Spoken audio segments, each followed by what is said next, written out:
Pasar oligopoli adalah jenis pasar yang dimana hanya ada beberapa perusahaan yang menguasai sejumlah penjualan barang atau jasa. Karena jumlah perusahaan yang sedikit, maka setiap keputusan yang diambil oleh salah satu perusahaan akan mempengaruhi perusahaan lainnya.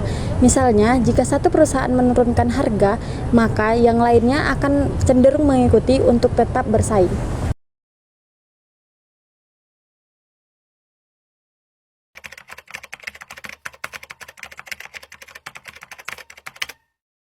Nah, contoh pasar oligopoli sendiri ada di industri mobil. Industri mobil dikuasai oleh beberapa perusahaan besar seperti Toyota dan Honda. Meskipun mobil-mobil yang diproduksi mirip, masing-masing perusahaan berusaha menawarkan fitur dan desain yang berbeda. Jika satu perusahaan menurunkan harga atau meluncurkan model baru, maka perusahaan lainnya akan berusaha meniru langkah tersebut guna untuk tetap bersaing.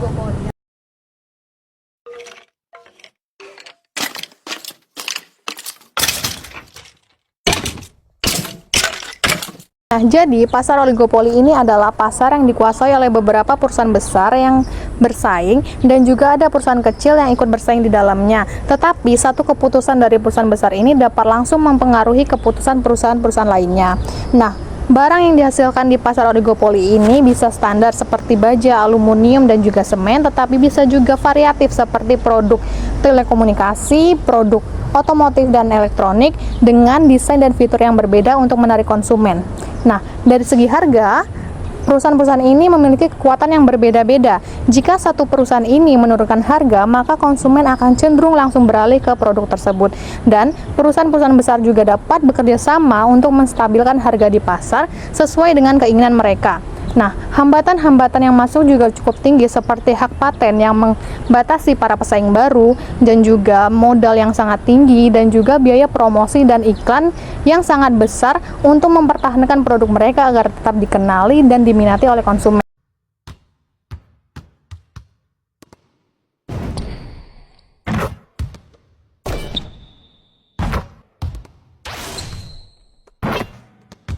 Nah, jadi hambatan-hambatan yang ada di pasar oligopoli ada 3. Yang pertama ada skala ekonomis, di mana perusahaan lama dalam oligopoli lebih efisien sehingga membuat pendatang baru sulit untuk bersaing.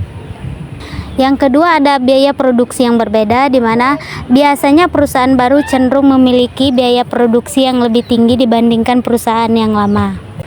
Dan yang terakhir ada keistimewaan hasil produksi, di mana perusahaan lama lebih dipercaya dan mempunyai modal yang kuat, membuat pendatang baru sulit untuk bersaing.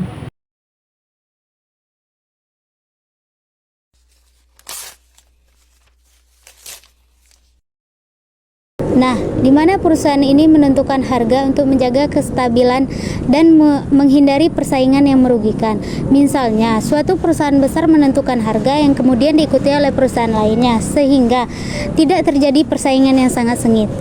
Selanjutnya, perusahaan juga menggunakan cara yang lebih agresif seperti menentukan harga yang sangat rendah untuk mengusir pendatang baru.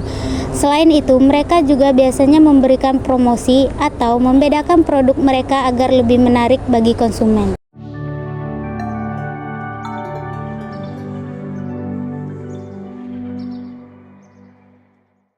Jenis pasar oligopoli yang pertama ada pasar oligopoli mobil, yang dimana pasar menjual barang yang identik dan serupa tanpa perbedaan signifikan, contohnya seperti semen, baja, dan lainnya. Yang kedua yaitu dengan perbedaan di mana pasar menjual barang yang serupa dengan perbedaan merek, fitur, dan kualitas, contohnya seperti industri otomotif dan rokok. Ketiga yaitu oligopoli dengan non-kolusif, di mana perusahaan jika mengalami penurunan maka pesaing akan mengikuti, dan jika perusahaan mengalami penaikan maka bisa mengalihkan konsumen, contohnya seperti persaingan Coca-Cola dan Pepsi.